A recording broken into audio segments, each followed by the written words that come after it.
Hello, everyone. I had the pleasure recently of being interviewed by Marco Capelli, the charming and excellent host of the Storia d'Italia podcast, the podcast telling you the story of the history of Italy in Italian.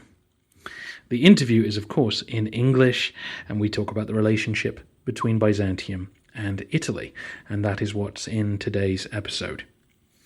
If you have any friends in Italy or Italian friends you've made elsewhere, please do tell them about Storia d'Italia.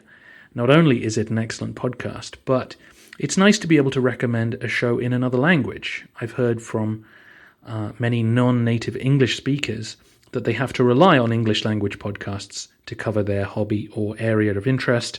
So it's nice to be able to say that I can vouch for a show even though I can't listen to every episode. Marco is an excellent host. He does an excellent job. I have met him in person and I thoroughly recommend his work. Now, here's the interview.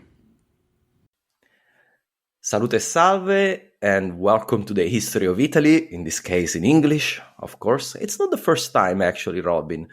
I have the great privilege to have one of the podcaster that has been, for me, the biggest inspiration in starting podcasting and also in the way he does history podcasting. So I'm a great fan of Robin Pearson. Thank you so much, Robin, for being here. Thank you for having me. It's really a pleasure. I would like to say, as many others, I started with the history of Rome, and then I went straight through to the history of Byzantium. And for me, it's really the podcast that made me choose to start podcasting. And the way you do the research, the way you are very careful of what you say and how you say it, but at the same time making the history compelling.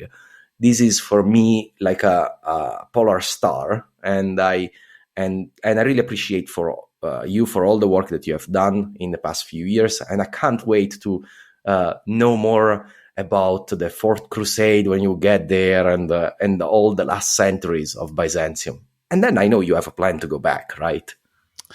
That's certainly the leading idea, to go back to the earlier empire. To the early empire, and then do the century by century analysis. You know, I also do a century by century. You know, I follow your format. I would like to say that. Nice. So, Robin, just to introduce you to my listeners, not all of them may be familiar with your work. Can you tell us how you got into podcasting, and maybe also what was the single most rewarding thing that so far that happened to you because of podcasting? Well, I started listening to podcasts quite early. I don't know, 2005 maybe, with things I loved when people first started saying, okay, we're going to have discussions on audio now as well. And I really loved them. And I stood at the Edinburgh Festival. It was like a big comedy and arts festival in Scotland in 2007. And I was working with my dad and I was handing out flyers for a week. And so I just had my headphones in listening to podcasts all day, every day. And this was when Lost was the big TV show sensation. And by the end of that, I just thought I would love to do a podcast about Lost. So I did. And that led on to more TV podcasts. And it's funny, you saying I choose my words carefully with history. That's been my lesson in podcasting, that when I talked about TV, I turned off too many people, whereas with history, I'm very careful, and that seems to work. So yeah, and like you, I was inspired by Mike Duncan, the History of Rome podcast. You know, I'd always been interested in the Romans, but by the time you read a book about the length of the empire, you get to the end, and you can't remember what was happening 200 years before because there's so much to take in. Yeah. And so his step by step by step and reminding you this is like that thing that happened 100 years ago and that's going to happen again in 100 years really held my hand and walked me through it. And when he finished, I emailed him and said, don't finish, keep going. And I'm sure people will pay you and, blah, blah, blah. And he was clearly happy to move on. And it was about 2 weeks later, I thought, oh, is that something I could do? And and I did think I better act quickly, because I'm sure 20 other people are having the same thought, and there's no point in being last in the queue. So I thought I got to give this a go now, and and here we are 9 years later, I think. Yeah. Right. 8 or 9 years, right? It's a lot of work. And I look at you and I think, okay, that's, if I continue like this, 5, 6 more years of work. But it's fantastic. And of course, the reason why I invited you, besides having a chat with a hero of mine, is that the history of Byzantium and Italy intersects so much and so often that I thought it would be useful to talk about it. So maybe the first thing is, how important do you think was the relationship between Italy and Byzantium? How would you rank it compared to, say, the Caliphate and its successor, like the Turks or the Balkan states? Of course, I'm saying Italy. Italy is not a country at the time of Byzantium. I'm talking about the various Italian powers, Italian-based powers. Yeah, it's an interesting question. And I think, in a way, it's the most enduring relationship, that a lot of the states you mentioned in comparison came and went during the 1,000 years of Byzantine history, whereas Italy as an entity, even though its own states changed, endured. And so I think it remains an important relationship throughout, and it lasts longer than any other, even though it's never priority number one. Yeah. So I'm sure your listeners have some idea, but I think you can probably break that relationship down into 3 periods. So the first period you're covering now in great detail, where not only, I think, does Constantinople think Italy should still be part and is part of the Roman world, and therefore either we should, get them back through diplomacy, or eventually, Justinian goes military. And then once the Caliphate rises in the 7th century, the idea of forcing Italy back into the empire is off the table. And during that period, Italy is still part of the empire, the southern Apulia and Calabria and Sicily for a time. So it's still important, and it's still part of the whole political, ideological consideration that Byzantium makes, but obviously is a much lower priority than dealing with the Caliphate or the Bulgarians. And then the third era, I would say Italy becomes at times the most important, if not just behind the Turks in terms of consideration. And I'm sure we'll talk about that period in more detail as we go on. But obviously the Normans and the Venetians become increasingly important as both a friend and a foe. And, I think it's telling that in 1453, it is Italians who are fighting alongside the Byzantines to save the city, and nobody else is there. And so that enduring relationship, it never really ends, even if it's never the primary relationship of Constantinople. Yeah. It's always there. You always have either a relationship directly with Italy as a master of some territories, then as a trading partners and even, diplomatic partners with Venice for a long time. And then there is this, the last centuries, it's very interesting because the relationship almost becomes, changes the nature for the last couple of centuries, where the Italian cities behave in a different way than what was going on a few centuries before. But let's not do any spoilers about that, right? So Of course, Italy was not unified in the Middle Ages. We already said so, or indeed until 1861. So it's a long history of disunion. The main actors that Byzantium had to deal with were the Lombards first, of course, then the Sicilian Arabs, then the Normans, then the papacy throughout. That's another big important relationship, of course, and the maritime republics of Venice, Genoa, and Pisa, among others. Of all of these, there are many actors, of course. Which one do you think had the most lasting impact on Byzantium? And which one was the worst enemy and or the best ally? Yeah, I think there are three actors, as it were, Italian actors who had the biggest influence on Byzantium, and that would be the papacy, the Normans, and Venice. And I think I would go for the Normans as having the biggest direct impact on Byzantine history. So I'm sure most of your listeners know this, but obviously this is the 11th century. Normans, at the same time they take over England, they migrate into Italy and take over large parts of the south and then eventually Sicily, and kind of turn what had been a peaceful part of Byzantium into a force attacking Byzantium. So the elites of southern Italy, who'd been just fighting each other or interacting with the empire in a peaceful way, suddenly were being used to attack the Adriatic seaboard of Byzantium. And that completely changed the sort of geopolitical situation for Constantinople, because they'd never had to face an organized enemy from that direction. From that usually was always two directions, right? From northwards from the Balkans and eastwards from Caliphate or the Turks or whatever power was there.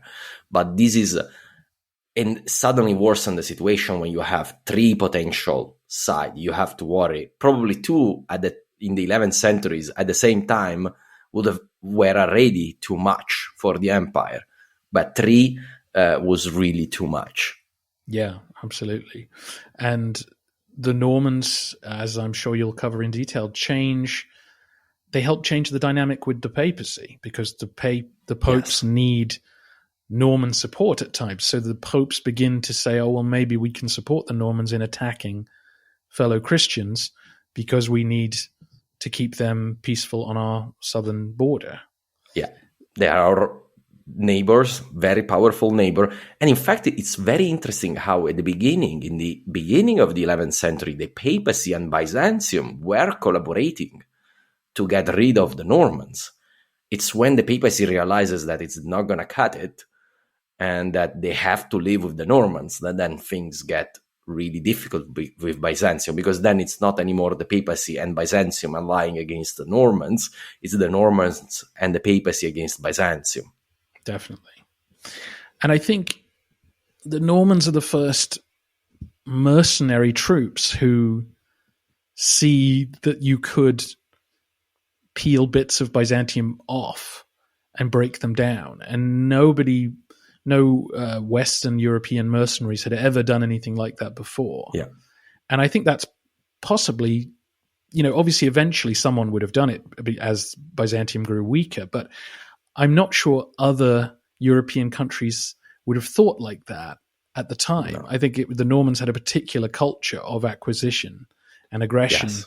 So I think they are the worst enemy as well as the most impactful Italian actor, which is interesting because obviously they are to some extent outsiders. In a way, Byzantines and Italians got on pretty well for long periods. It's interesting you didn't say Venice, obviously. That's the necessary follow-up, sorry, Robin, because of course we all know what happens in 1204. It's not only Venice, obviously, but Venice does play a huge role in and I think everybody knows this story. We're talking about the Fourth Crusade and the very first sack of Constantinople. So, but you didn't mention Venice as the worst enemy in that sense.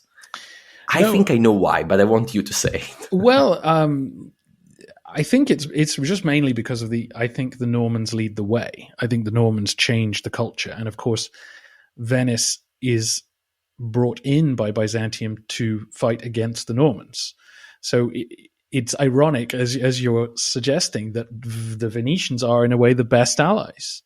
They're best allies long before 1204, and they remain good allies afterward to some extent. Yeah. But of course, we can't overlook the fact that it is the Venetian ships that bring the Fourth Crusaders to sack Constantinople. So it is ironic saying they're the best Italian ally, but they're certainly the ones who did the most direct good for Byzantium. But what were you thinking there? Yeah, no, but I agree with you in the sense that if you look at the flowing of history, without the Normans, it's hard to think another European power really turning aggressive on the empire. Western powers just didn't think about the empire as a prey for centuries and centuries and centuries, and even when it grew weaker. So it's I agree with you, but I can see how on the surface, because there is a lot of animosity also against the Venetians for what they did at the Fourth Crusade, quite justified.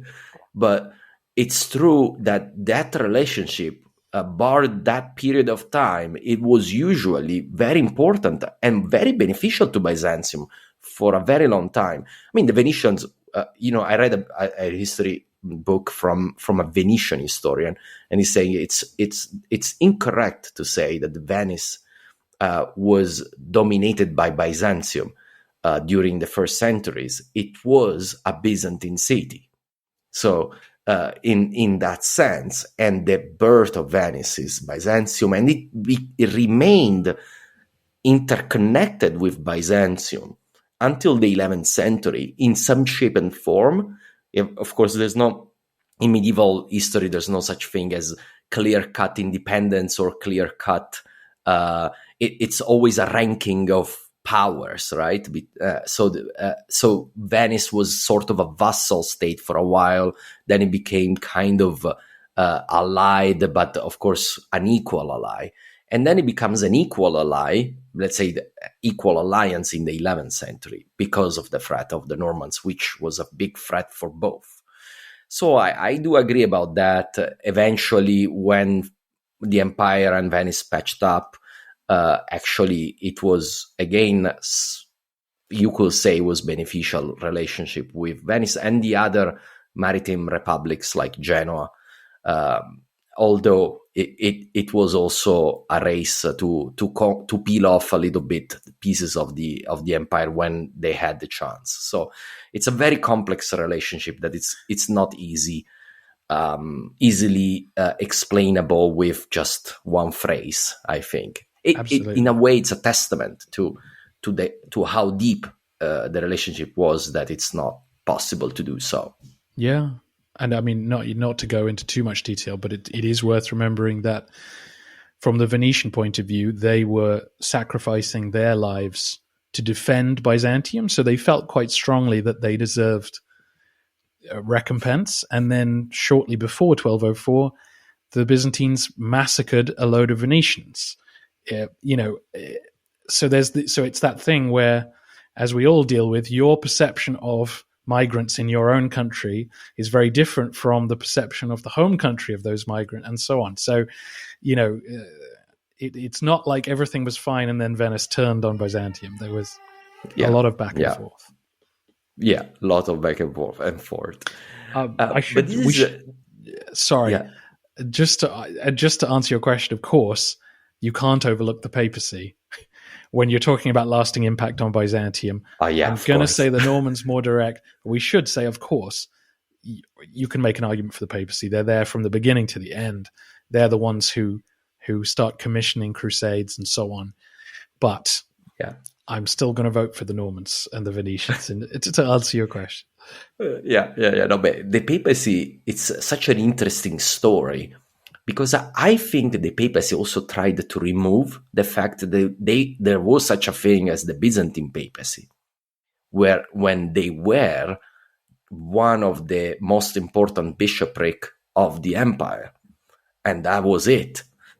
so there's a lot of retconning history going on there, I think.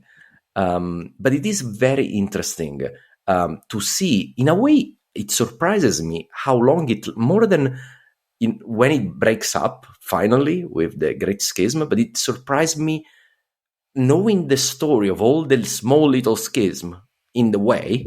It surprises me that the churches remained in communion for so long, but we'll get into that. So I will make you do like a big jump back. I know you are now in the 12th century, but I want you to look back at the Lombards, which of course is towards the beginning of your podcast. So the Lombards, of course, came in when the empire was still a great power in the Mediterranean Sea, still before the arrival of the Arabs that changed everything. So why do you think that Byzantium didn't spend more effort in the late 6th century to get rid of the Lombards? I think this is probably the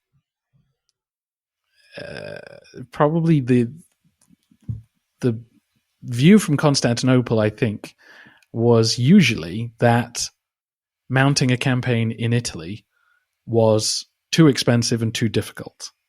It's only because of Justinian that we think, oh, they could and should and would campaign in Italy. That before Justinian, Procopius tells us that the advisors said, you can't go to Africa, it's too expensive, and so on. And I'm sure they would have said the same about going to Italy. Once the Lombards invade, I think probably people were just throwing their hands up, like, well, we can't send more armies back because already the Balkans, the trickle of Slavic migration had already begun, and the armies there were saying, we can't catch everyone, and people just disappear into mountains and forests and we can't catch them. And so I think for the emperors after Justinian, the idea of sending armies to fight the Lombards was just too expensive and too difficult. As you know, Italy is dotted with beautiful hilltop towns, and so unless you're going to good walls, exactly. So unless you're going to send big armies in to starve everyone out, you're going to be there for years. And once the big Persian wars start in the 570s, 580s, there's no chance that they'll come back. I think, as you will cover at some point, Constans II, so this is Heraclius' grandson, does briefly attempt to fight in Italy. Maybe if he'd won, if he'd found the Lombards were easy to beat, that would have changed history. But I still doubt it, because by that point the Arabs had arrived and troops were needed in Anatolia. And his idea to run the empire from Sicily or from Rome probably would never have worked. So even if he won, probably his son would have gone back to Constantinople. So I doubt that would have changed.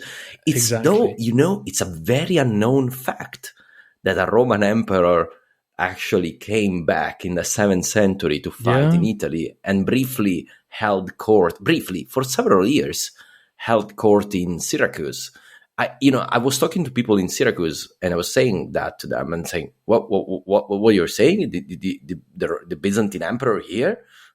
And they had absolutely already, people in Syracuse that are interested into history. I should add, so of course, if you ask someone from the street, it's normal, but absolutely. But it's a very unknown fact. This one, it's interesting. At the time of Maurice, I think that's when maybe if Maurice had a few more years, because he had solved the problem in the East and he was solving the problem in the Balkans. So a few more years and he would have probably gone to a point 3 and try to deal with Italy.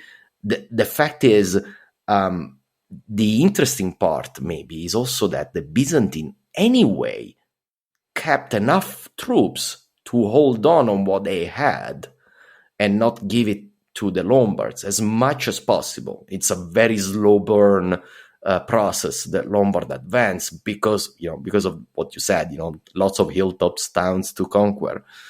But they did keep, so they didn't withdraw troops, even in very dire situations. Maybe they would have not gone, I guess. But still, they kept all that effort to maintain it.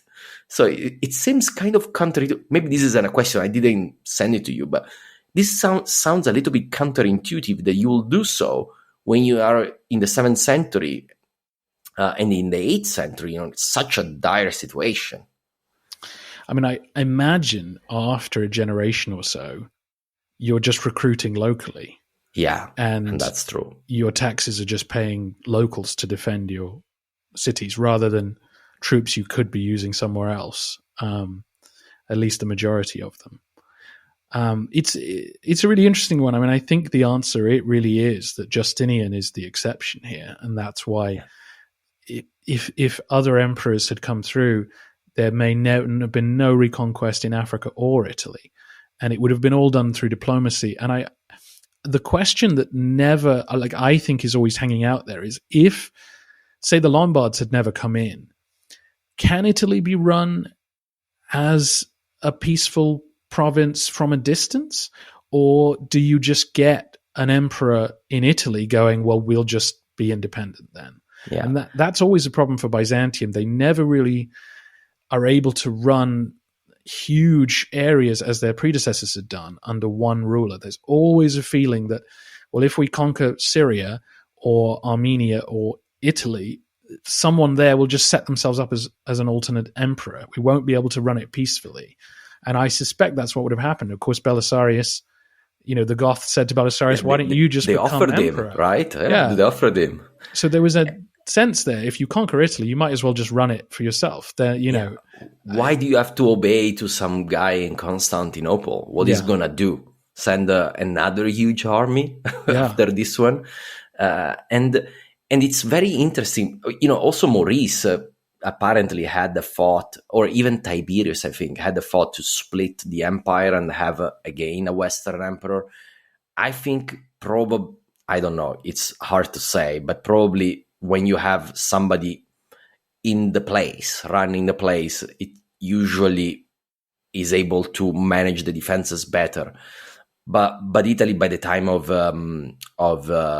let's say after the war against the Goths, was such a devastated country that it's hard to imagine it will sustain again an imperial apparatus as it was able to sustain under the Ostrogoths. Basically, was an empire. So that's another big if of history, which is impossible to unravel. And is, what if, as you said, what if it wasn't Justinian, it was a more peaceful emperor? What if the Ostrogoths had remained a very important kingdom there? Would have the history of the Western Europe been different, and not so Frankish, a lot less Frankish? Yeah, that's very difficult to say, but I would imagine so. That's kind of, we'll never know. but I mean, it's an interesting point. I don't want to go on too many tangents, but as Byzantium contracts, little bits of territory become their own independent kingdom, and it becomes really hard to recapture them. And Italy's a great example of that. As long as you've got a united Italy, you keep it. As soon as it breaks apart, no one reunites it till 1870. Like, as you say, it's you've got to keep hold. If you've got a big territory, you've got to keep it unified at all times, because once it breaks into smaller pieces, you may never get it back. So because then it becomes everybody becomes Romans, Venetians, Neapolitans, Milanese, and then absolutely. And believe me, it's still like that. There you go. So we are a very young country. So it's very, very paradoxical that it's a very old country, but it's also a very young one at the same time. Yeah. In an episode about the 11th century, you explain why the dominions in southern Italy, even in the 11th century, so at the, while the Normans were about to arrive, they still mattered for the Byzantines. Why do you think they kept mattering all the way to the 11th century? Because I can understand why they mattered in the 8th century still. You had Venice, you had Rome, you had Naples. But, to clarify, in the 11th century, we are talking about, or Sicily, I should add, but by the 11th century, Sicily is Arab, Rome and Venice have fallen out of control. Basically, what's left is only the Calabria, the southern part of Calabria, and pieces of Apulia. So why do you think that was still important for the Byzantines? So yeah, it's a good question, and I think, in the previous question, we sort of implied Italy is a long way from Constantinople, and it's difficult to send troops there. But there are two things. I guess three things. So obviously, there's a practical thing: is if you hold ports in Italy and you hold ports in the Balkans, then you can control the Adriatic. So practically, It's nice to have, but of course, there are lots of points on the map it's nice to have that you don't always keep. So the two things that I think were really important. One is that it's quicker to get to Sicily and the eastern part of Italy from Constantinople than it is to get to, say, the Danube or to eastern Anatolia, to Cappadocia, so modern eastern Turkey, because the sea in medieval times is so much quicker to travel by than land. And so there was always a sense that an enemy in Sicily could get to us in 2 weeks, and equally we can get there in 2 weeks, whereas it's going to take 4 weeks, 6 weeks to march all the way to other places. So it felt closer to Constantinople than some other places. And once you get there, you find Greek speakers and Orthodox Christians. And so there are two sides to that. Obviously, you can say in a positive, paternalistic way, these are our people. These are people who share our culture and our language. We ought to protect them. But cynically, from the other side, you could say they accept our authority. They pay their taxes without too much fuss. They might seem physically hundreds of miles away, but they're actually much more easy to rule than the Bulgarians living 50 miles up the road. Next door. Literally next door. And, there are lots of Greek monasteries in Sicily and southern Italy who kept a constant dialogue with monasteries back home. So there was always a sense that southern Italy and Sicily was part of the empire. It had always been Roman. It should still be Roman, and the people there still speak our language, both literally and metaphorically. They look to Constantinople as a leader in culture and politically. And a lot of Byzantium's success is based on tax gathering, on having populations who see Constantinople as their natural source of authority. So it's easier to hand over taxes than it is to lead rebellions against them. And that is so valuable because you then have to pay far fewer troops to look after those populations and get the money out of them.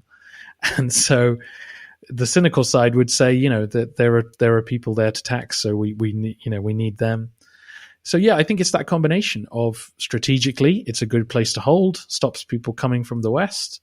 Culturally, they are our people, and taxation-wise, they pay up. So, we've got to keep one foot in Italy as long as we possibly can. And it's interesting because even after that, Byzantium is kicked out of Italy. They keep trying to go back, up to 1204, and even after 1204. Italy then has a vested interest in Byzantium. So that relationship just never ends. Like that trade route from Sicily to Constantinople goes on and on and on, all the way to 1453, really. Yeah. And one other thing that I would like to add there is also that was like a bridge to the papacy in that way. And maybe that was not obvious to I doubt that people in Byzantium, the Romans, felt that. Here, meaning, of course, the Romans from Constantinople.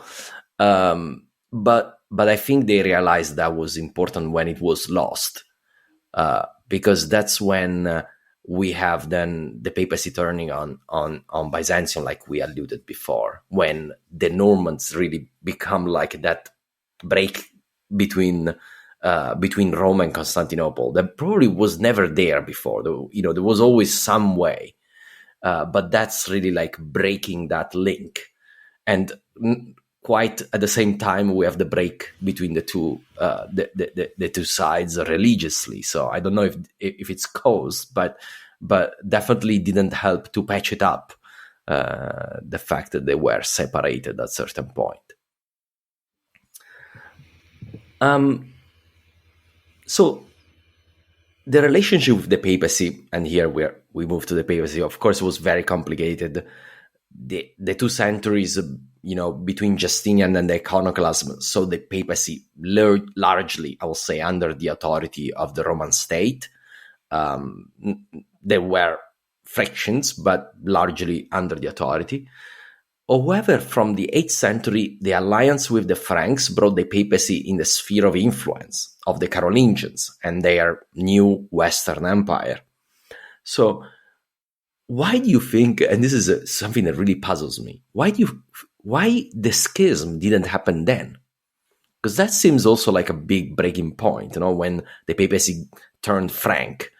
and yet it wasn't.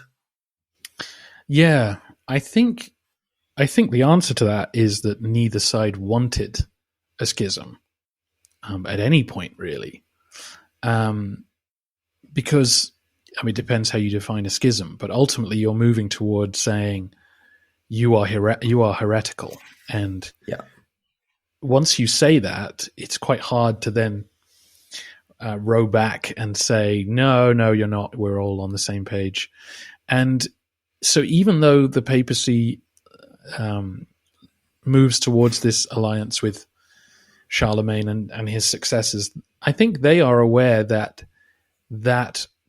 relationship can also turn sour, that the Franks can become dominant in that relationship and start to dictate religious policy. And so I think that's important. If you turn your back on Byzantium at that point, you can't ever turn to Constantinople and say, help us against the Franks, which I think the papacy is always balancing the people around it. Yeah, exactly. Like, which way are we leaning at the moment? The most important thing is balancing, because you want to remain independent, right? Yeah, so that's exactly. Always what they tried to do. Absolutely. And so I think there's always a wariness of speaking too harshly to the Byzantines about the various different practices that were going on. And I think it's also worth remembering that there was never a consistent policy. This still goes on today, but I suppose now we have sort of more permanent civil services that communicate with each other. But each new pope and new emperor would come in with new ideas, and so sometimes someone would be more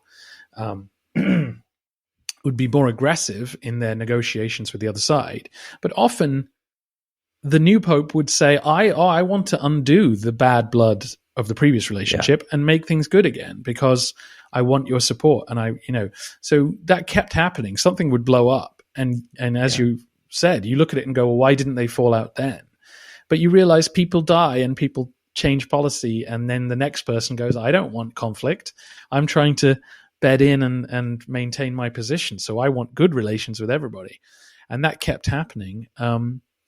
And some of your listeners will know more about the Great Schism of 1054 than others, but even the Great Schism didn't really permanently change relations. It was more like an explosion from the kindling that was building up.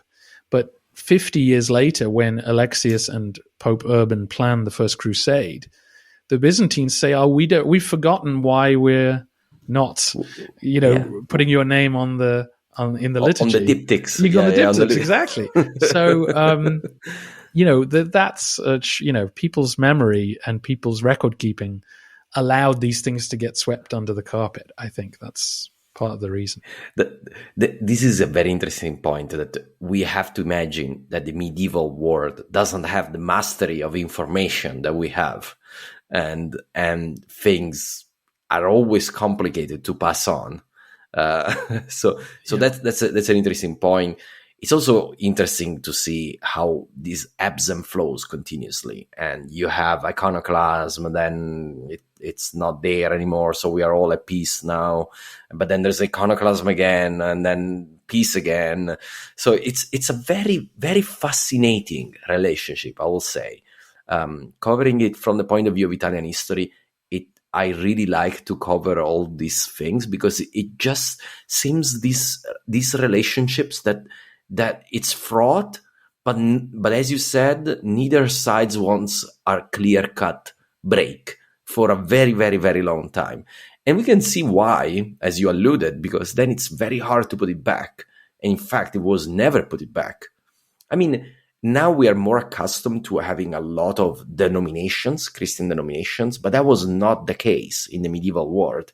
There really was only one church, and then there were two. So I know it's not completely correct. There are the monophysites in the East, but they are under the Caliphate. So they're a bit in another world for the Christian kingdoms. Yeah. Then again, about the papacy, is maybe the question is what role it had in the fall of Byzantium. So do you think the schism, even, slow burning as it was it a prime motivator of the Fourth Crusade? Or even going a little bit further, I know it's further from where you are, for the kind of lackluster support versus the Ottomans that the West had always with Byzantium in the last century? I think when we, as you're sort of saying, when we talk about the schism, we mean the growing awareness of different practices in the Byzantine churches and in the Latin Western churches, and the feeling amongst those who fully understood these differences that they could not be reconciled.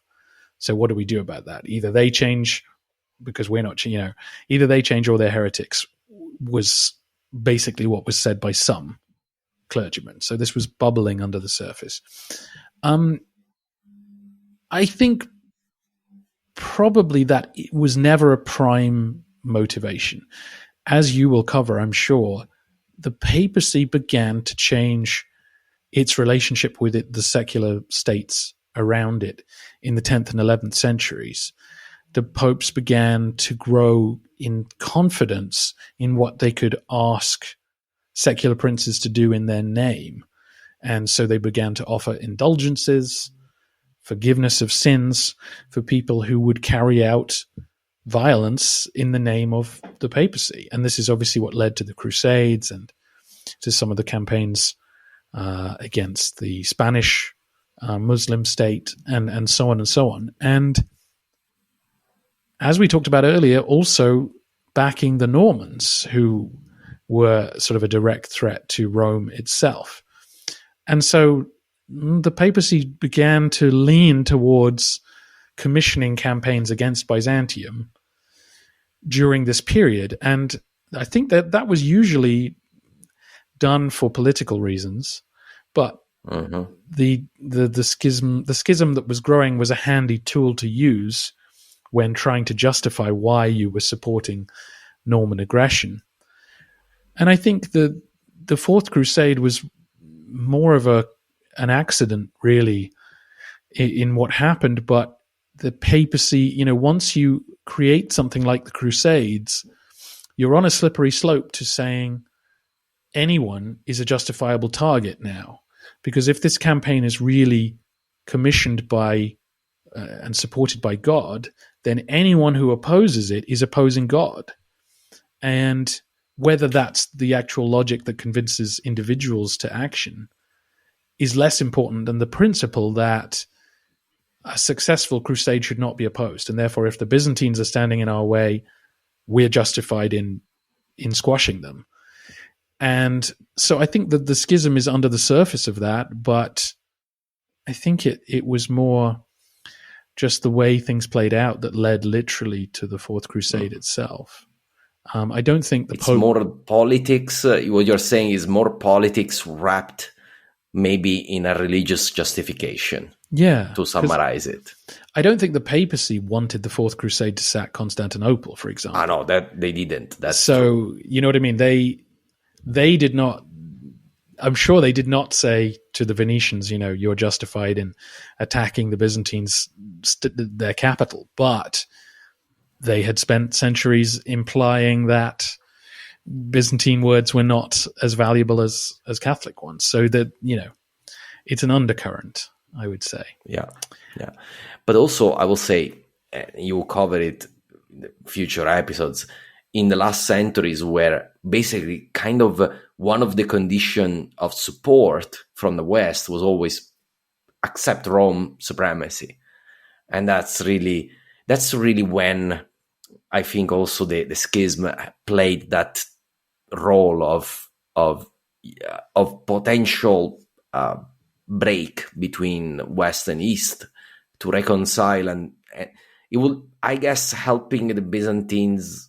It's not a primary interest of anyone in reality. Maybe it's just an excuse not to do anything, because, but yet there was a handy excuse to not do anything. That's what I'm trying to say. Yeah. Well, we move forward to the Ottoman advance. Yeah. And I think part of the problem there is that crusading had gone out of fashion. The energy had gone out of crusading. If the Ottomans had come sooner, then there might have been an appetite to organize a proper defense of Constantinople on behalf of Christendom.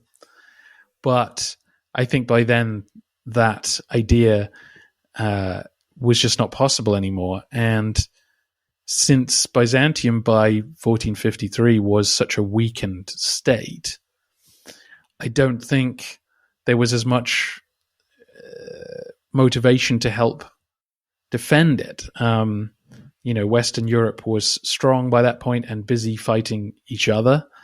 Britain and France were going to war with each other now, not going to crusade. And I think the Ottomans were not threatening loyal Catholics, so that's where you come to the schism, I suppose, where it was easier to look the other way and say, well, that's a problem a long way off for other people. Yeah.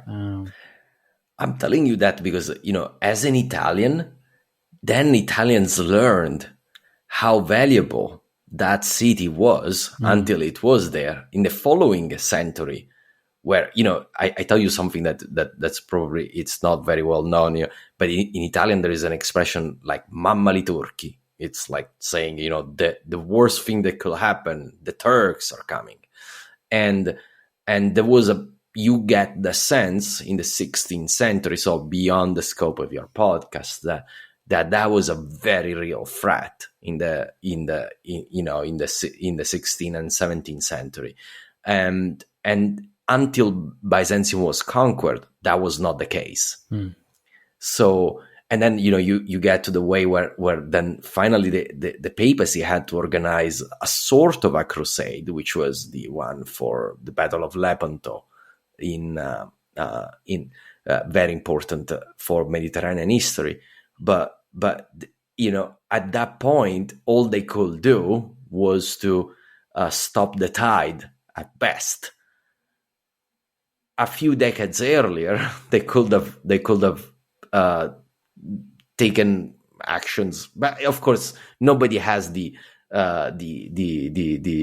mirror that tells you the future. But it's interesting to note that then it did become a very important point of foreign relationship for the Catholic powers at the time. Yeah. But they didn't realize it until Byzantium was gone. Yeah.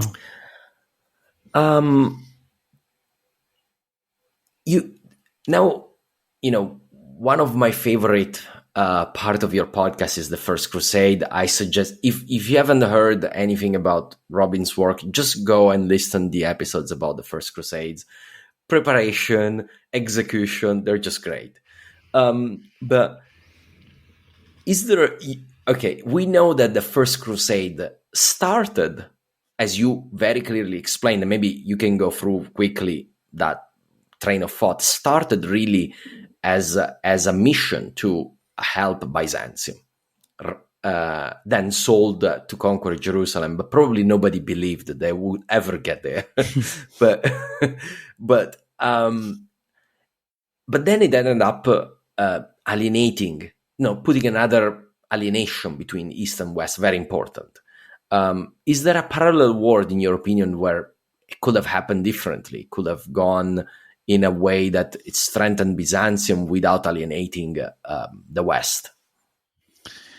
Yeah, I think there's always a potential alternative story. So the crusade was coordinated well between the Pope and Alexius, the Byzantine emperor, all the way to the city of Antioch, which is on the border between Turkey and Syria today.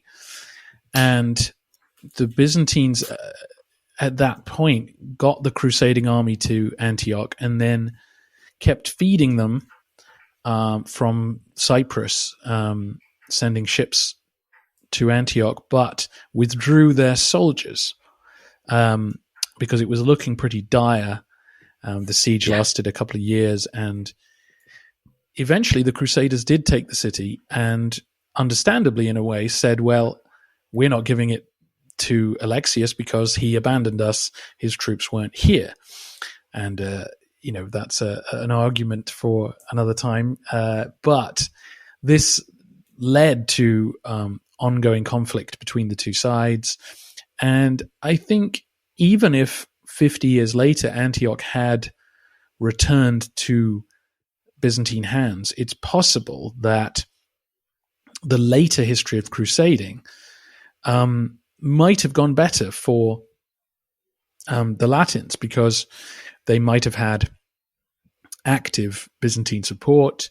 The Fourth Crusade presumably wouldn't have happened, and you'd have had the Byzantine navy being friendly and welcoming ships to Antioch and sending them on to Jerusalem. So it's possible, but there still would have been tension between the two sides, and you still imagine that would have blown up. So obviously the two sides had very different points of view on what the point of all this was. So the Byzantines thought, this is all about us. We are the original Christians. We are the Romans. So as far as we're concerned, any crusade for Christianity is serving our interests. There is no separation between the two. And if we get the Holy Land back in Christian hands, obviously the clergy there will be Orthodox, because they always have been, and they should be again. Whereas, of course, the Latins, once they'd taken Jerusalem on their own, thought it should be the Catholic Christianity that we have at home. That's clearly the right Christianity, and that's obviously what should be in the churches in Jerusalem. So it's the two sides always looked at each other with mutual suspicion. And the more you believe what you're doing is holy, the harder it is to compromise with someone who's not cooperating. And so, it's hard to see how the crusading era could have happened without the two sides falling out, but that doesn't mean it would have led to the sack of Constantinople. I think that could have been avoided, and things could have been very different. Paradoxically, it makes me think that the best thing would have been a failure of the First Crusade, and then they would have had no reason to fight over Antioch or Jerusalem or who's the bishop where, which was a very, very I mean, I think if you roll the dice 100 times, I think 90 times or 95, you end up with the First Crusade failing. So it's a very unusual thing that it did succeed. You are the only crusade ever to do absolutely. so. No, you're completely correct. And that's a very interesting what if. And what would the papacy, if the papacy had continued to push Christian armies but abandoned Jerusalem, would they have sent them to Spain or to the Baltics as eventually happened? As they did. Eventually they did. It's a very interesting question. What would have happened if the First Crusade had failed? So we talked a lot about the Normans. And obviously, one thing interesting is that in the 11th century, they really seem to have the two strongest states in Western Europe, England and, with its possessions on the continent, of course, very organized country in that sense, but also Sicily, similar in that sense of unified country. So why do you think they did indeed fail against Alexios Komnenos, Alessio Comneno for the Italians, in what was really their objective? Because they did try several times, quite unambiguously, to conquer not Jerusalem, but Constantinople. And we know that a few years later, others succeeded. So why do you think they did fail? Yeah, the Normans always seem to be trying to acquire the next target.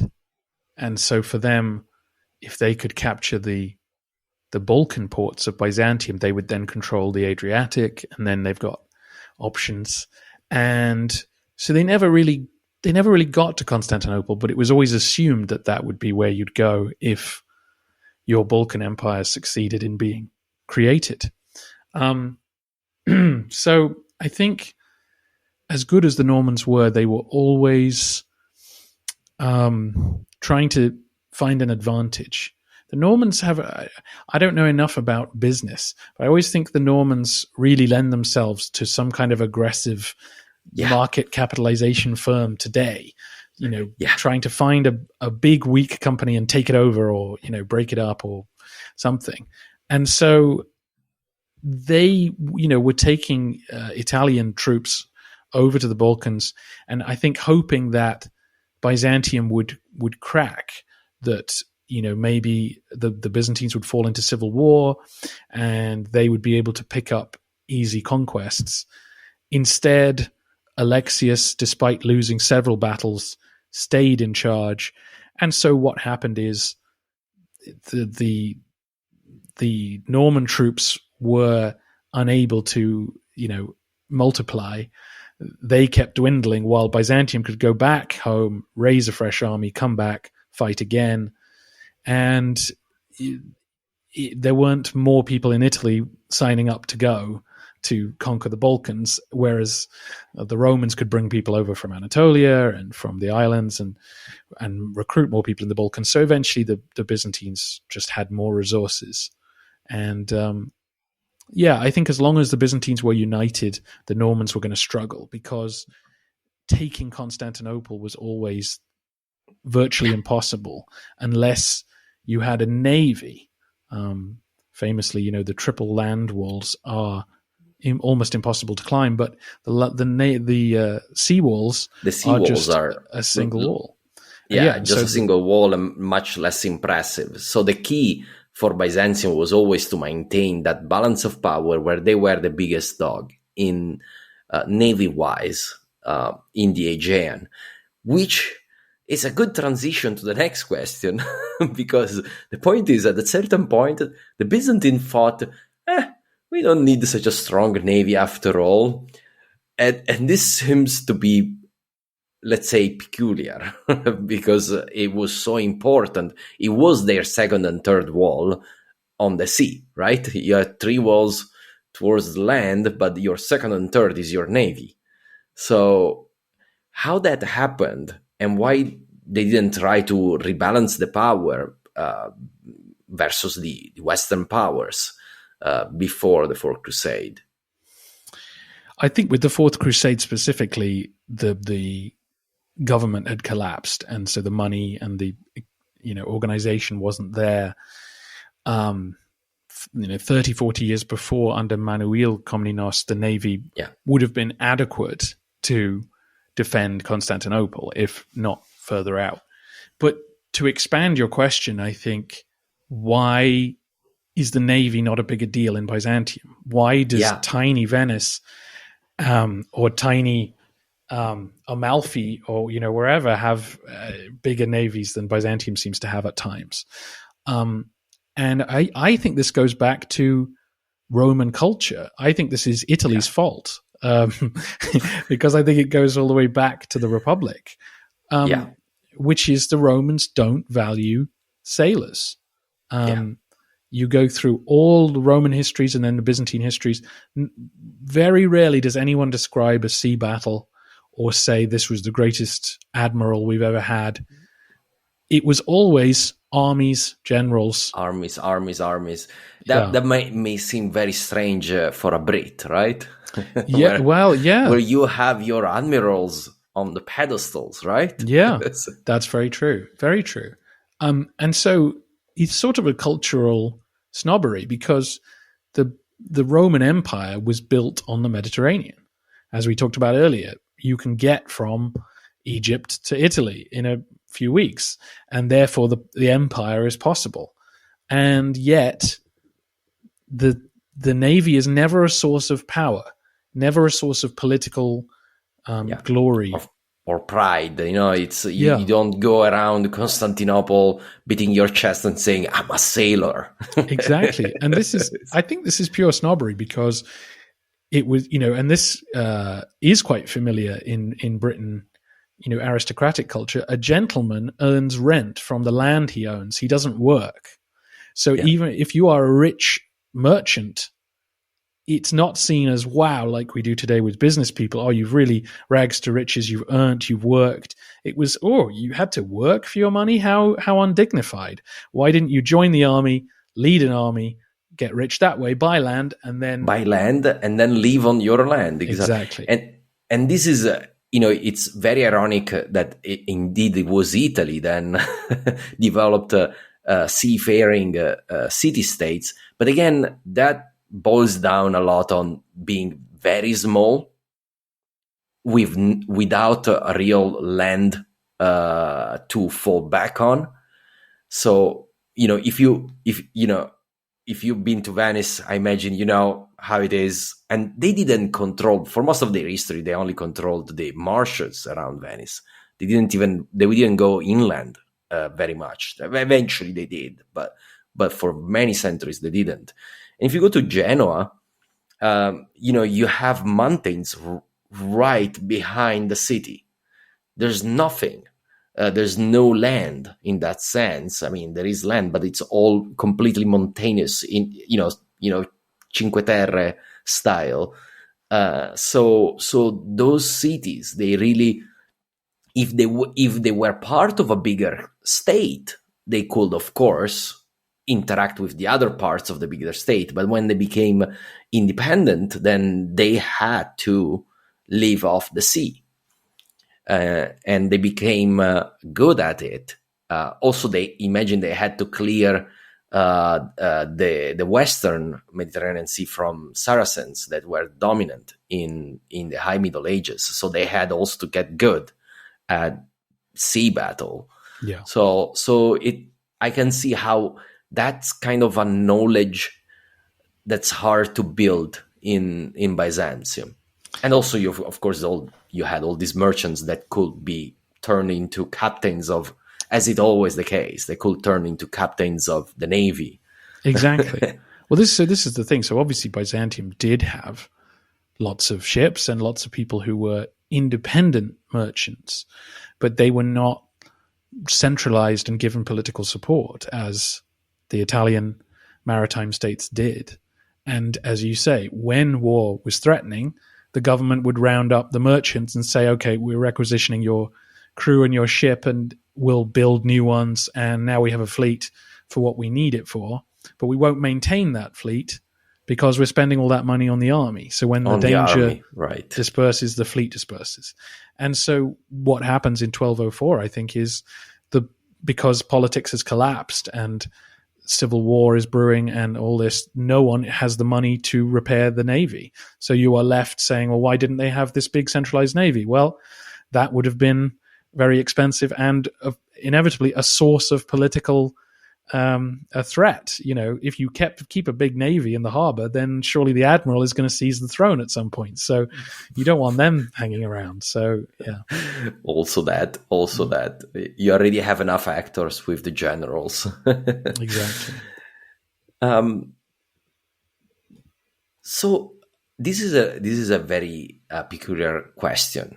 So after studying so much Byzantine history during the Middle Ages, do you think you understand better also Italian history now? I mean, I obviously know more than I did, and much more than I would if I'd just been a casual reader of Byzantine history. But I think, as we've already talked about, if you don't study it in order and in detail, you don't see the roads that could have been taken. So I know much less about Italian history than you, just by virtue of that. Like, I've studied in detail Constantinople's point of view about Italy, but not the Italian point of view. So yeah, I think when you do a project like yours, you really do become an expert on what could and couldn't have been. And then I can't claim that for Italy. I have learned a couple of things that I found really interesting about the Byzantine legacy in Italy. One was about the mafia and one was about malaria. So I like these two please. very random points. And obviously they're not sort of great insights. The mafia one is just that, someone pointed out, if you look at a map of mafia activity in the last century, and you compare that map with a map of Byzantine control of Italy in the 8th century or whatever, there is a lot of correlation. And that's not a big surprise, I imagine, to Italians who know the history, obviously, of the South and the North being very divided and so on. But perhaps more interesting was, I can provide a link to this, but there's an inherited blood disorder that some people in Italy have that is connected to defending yourself from malaria. And again, if you look at the map of where these people are who have this inherited effect, they live in Ravenna and in the south, almost exclusively. And so it looks like this blood disorder that you can detect in modern people was developed during Byzantine times, that people from Constantinople were bringing their malaria changed DNA to Italy, interacting with people, and it wasn't spreading into Lombard controlled areas.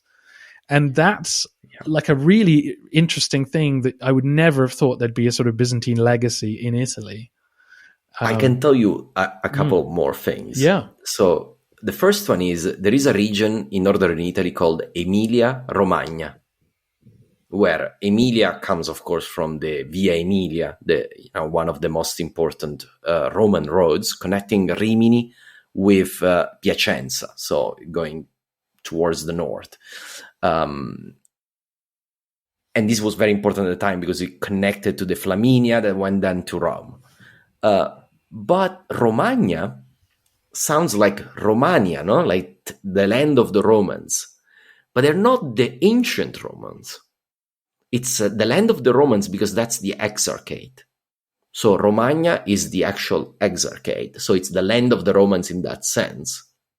And there is a big divide within this region, between these two areas that really feels like two different regions still today. And the line falls almost exactly at the border between the exarchate and the Lombard states. So that's kind of one little piece of information. And another one is that there is still Greek-speaking communities in southern Italy, and they are, unsurprisingly, in the very southernmost part of Apulia, towards Greece. and in the very southernmost part of Calabria, going towards Sicily. Not in Sicily. I mean, there's a couple of small areas in Sicily, but most of these Greek speakers are there. And of course, if you ask a local, they will tell you that it's all because of the Magna Graecia, so the ancient Greeks colonization in pre-Roman times. However, linguists tend to disagree. And it seems like really those areas were Latinized during the Roman Empire, the classical Roman Empire, but then they became Greek-speaking during the Byzantine domination. So that's another leftover from Byzantium. And I'm sure if we think about it, we will find more. There's another one. I tell you another one.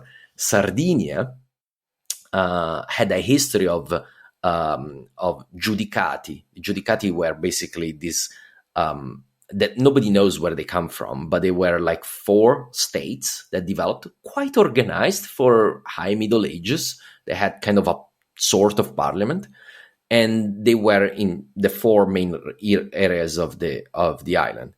As much as we can understand, Sardinia, was always part of the Byzantine Empire. As other parts of the empire, then it became probably too far to reach. Nobody showed up ever. But the 4 giudicati comes from judicus, from judge, basically. From what we can understand, they were Byzantine officials that then, when nobody showed up at a certain point, said, okay, I guess we are independent now. And that really influenced the history of Sardinia, an island that is not usually connected to Byzantium so much. Yeah. Really interesting. a few more things. But I'm sure if we thought about it, we'll find a few others. So I guess the follow-up question is there anything in the Italian history that you would have liked to know more? You never get to learn because it's very complex. It's not like, in a way, I'm kind of envious of English or French history. You have this monarch, then you have this monarch, then you have this monarch, then you have this monarch. I know there's a lot of complexity there. Make no mistake, but it is a unified history where you can make one history. So it's a very complex history, the post-Roman Italy. Is there something you would have liked to know more if you had the time, let's say? Yeah, I mean, the thing that occurred to me, because the one thing I hear a lot about is the papacy through what I study. And often the last time Byzantium spoke to the Pope, it was this Pope, but there's been 2 since him, and now it's a new one. And I always just read very brief summaries of what happened in Rome. And often the politics seems quite venal. Did this family and they're killing each other.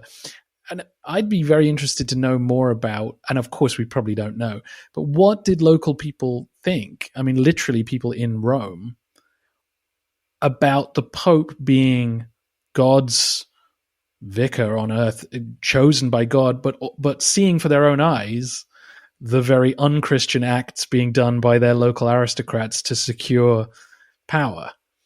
And yeah, given men did go and die, on crusade for ideals, it makes me wonder how people kind of on the ground saw the office of the papacy itself. Yeah. That I'd be very, very interested in. I can tell you from my small experience that Romans, even today, have a very peculiar relationship with the papacy.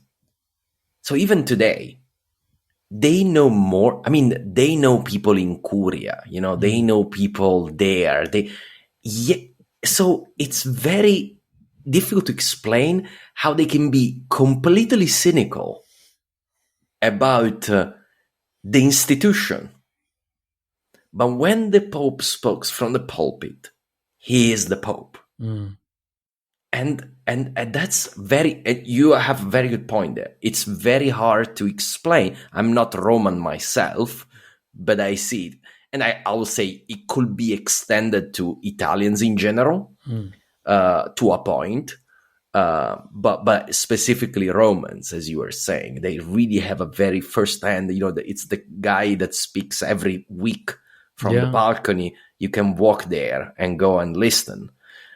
So they have a very intimate, and they know people, and they knows people, and knows people. So, but yet they have this separation. They could talk to you like for 3 hours about whatever went on. And it's terrible. But then when it's the pulpit, it's the Pope. Anyway, generalization. Of course, there's plenty of people that don't feel like that, but I'm just making a generalization. Yes. So last question, and you see these questions I go a bit more in Italy because I want to see what pieces sticks. As we said, it's never the most important relationship, but it's always there. So is there a character in Italian medieval history that you have encountered that really attracted you, or that really you thought, this is an interesting story? Yeah, I mean, it may be a predictable answer. I think I know the answer. Well, I don't. I mean, the person I thought of was Pope Gregory VII. No. Well, then who did you think? Well, I thought about the a Norman, the Norman king, Bohemond maybe from. I mean, he's not Italian in that sense, but I was saying from Italy, so I was. That's true. No, well, Pope Gregory VII. So this is 11th century again. And he's famous in kind of general European history for confrontation with Henry IV, the German emperor.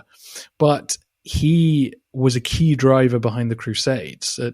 He was very involved in papal reform and was very aggressive in proposing military campaigns that the papacy would direct, including, in theory, campaigns that he would go on himself.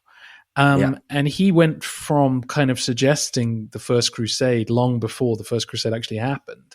Like, we'll go to Anatolia, we'll clear the Turks out, and then we'll go to Jerusalem. And then a few years later, he was saying, no, we'll attack Byzantium instead. Like, we'll support Robert Guiscard. So a very ambitious person and a very remarkable character, I think. And a bit like Justinian, it sounds like someone who drove the papacy in a particular direction, that it might not have gone. There might be no First Crusade without his example. So, he strikes me as a fascinating person. Yeah, and it's, we know where the papacy was leading to in the late Middle Ages, but that was not a clear fact. It did not have that authority in the 10th century. Absolutely did not have that kind of authority. It had the prestige, but not that kind of authority, like moving an entire continent around it. And you start seeing that really with Gregory VII. And he's such a pivotal figure in general about European history, but specifically interesting his role in that sense, in preparing the ground, I guess, as you said, both for the First and the Fourth Crusade, from the look of it. Yeah, absolutely. Well, Robin, it has been really a pleasure, and I'm sure sooner or later there will be other opportunities to talk about how these two histories intersect in so many ways. But for now, I really like to thank you for your time with me. I say after an hour and 15 minutes, it starts being a kidnapping. So, I really, really thank you for your time and keep up the good work. We want to see all the way to 1453. Thank you so much. Thank you for having me and for all the kind words. Congratulations on your podcast and the book. And I hope you will be all the way to 2021 in 50 years time of podcasting. Yeah, that's I have a lot of listeners that start making calculations and saying, hey, it took you 100 episodes to do 300 years. So And as you say, you don't have kings of Italy to just roll one into the next. You've got to cover every bit. It gets really complex. In fact, the second most common question is how you're going to deal with Italy in the 11th, 12th, 13th, 14th century, where it becomes really a mess. So, I'll see when I get there. That's good attitude. That's a good attitude, right? Definitely. I think every podcaster has the same attitude, more or less. Definitely. Anyway, thank you so much, Robin, and have a good evening. Thank you.